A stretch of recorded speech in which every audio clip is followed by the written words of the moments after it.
మన Boeing 787 hyphen 8 dream liner, తర్వాత air India 171 ఈ ఫ్లైట్. సో ఇది జూన్ 12వ తేదీ క్రాష్ అయ్యి అక్కడ దాంట్లో ఉన్న 240 మంది చనిపోయారు. ఒక్క రమేష్ విశ్వరూప్, అతను లండన్ సిటిజన్, 40 ఏళ్ళు, అతను ఒక్కడే బతికాడు. 11A seat. సో ఇప్పుడు ఈ ప్రమాదం ఎలా జరిగిందనే దాని మీద మొత్తం ప్రపంచవ్యాప్తంగా రకరకాల థియరీలు వస్తున్నాయి. ఎందుకంటే బోయింగ్ అనేది కంపెనీ అమెరికన్ది, ఎయిర్ ఇండియా ఇది ఇంటర్నేషనల్ ఫ్లైటు. ఇందులో 53 మంది బ్రిటిష్ వాళ్ళు, 7 మంది పోర్చుగీస్ వాళ్ళు, కెనడియన్ చనిపోయారు.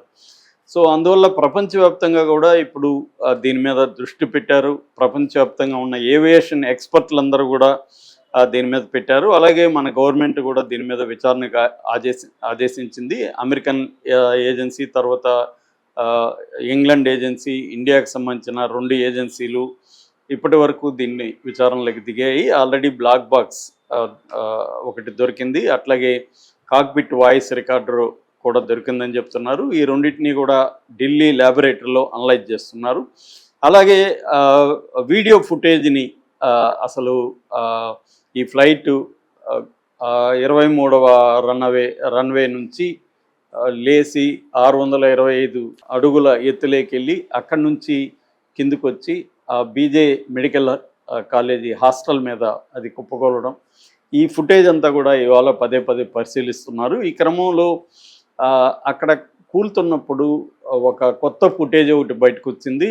అది ఎవరు తీశారు, వాళ్ళకి అది కూలుతుందని ముందే తెలుసా, లేకపోతే అక్కడ కూడా ఏమన్నా కుట్రకోణం ఉందా, లేదు జనరల్గానే ఆ దగ్గరలో ఫ్లైట్ కిందికి వచ్చినప్పుడు కొంతమంది కిందికి వెళ్తుంది కదా ఫ్లైట్ అని వీడియోలు తీసేవాళ్ళు కూడా ఉంటారు, అలాగే ఏమన్నా తీసారా అన్నది ఒక ప్రశ్న. అయితే రెండో ప్రశ్న, అక్కడ దగ్గరలో ఒక ఆబ్జెక్టు అనేది అది మరి ఫ్లైట్ నుంచి బయటికి వెళ్తుందా, ఫ్లైట్కి వచ్చి కొడుతుందా అనేది క్లియర్గా లేదు. ఫ్లైట్ నుంచి కొంచెం దూరంలో ఆ మిస్టీరియస్ ఆబ్జెక్ట్ అయితే ఒకటి కనిపిస్తుంది.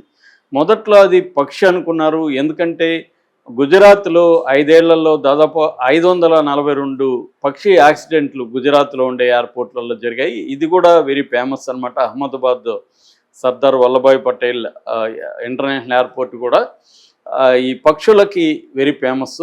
సో అనేక సార్లు పక్షుల వల్ల కూడా యాక్సిడెంట్లు అవుతున్నాయి. పక్షి ఢీకొనడం వల్ల ఏమవుతుందంటే ఇంజిన్ దెబ్బతినే అవకాశం ఉంటుంది.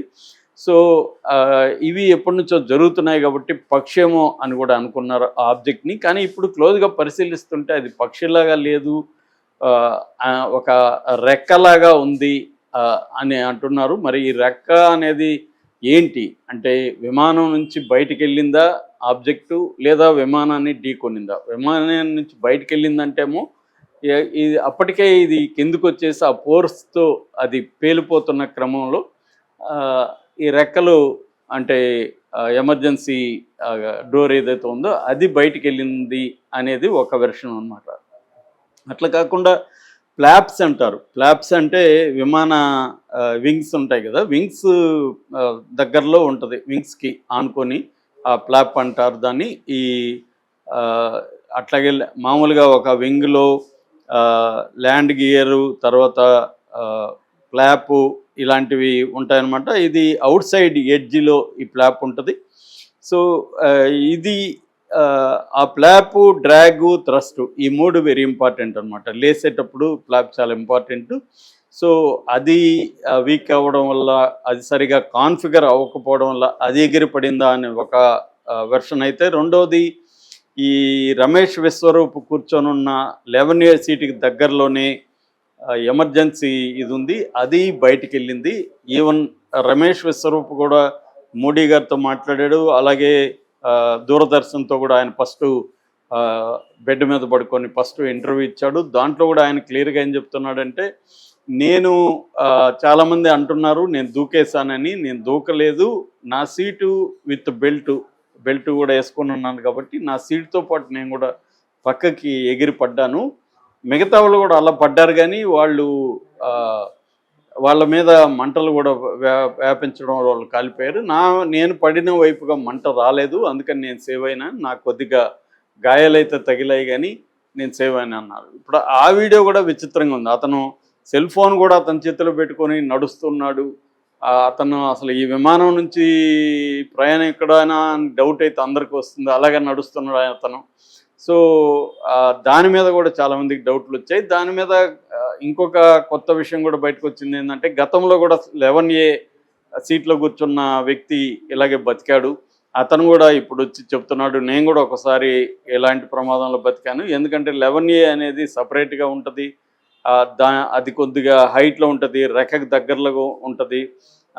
ఎగ్జిట్‌కి దూరంలో ఉంటది. ఫుడ్ గాని, అన్నీ గాని చివర్లో వస్తాయి. దానికి కూర్చోవడం కూడా కష్టం అక్కడ. ఇరుగ్గా ఆ లెగ్ స్పేస్ కూడా ఎక్కువ ఉండదు.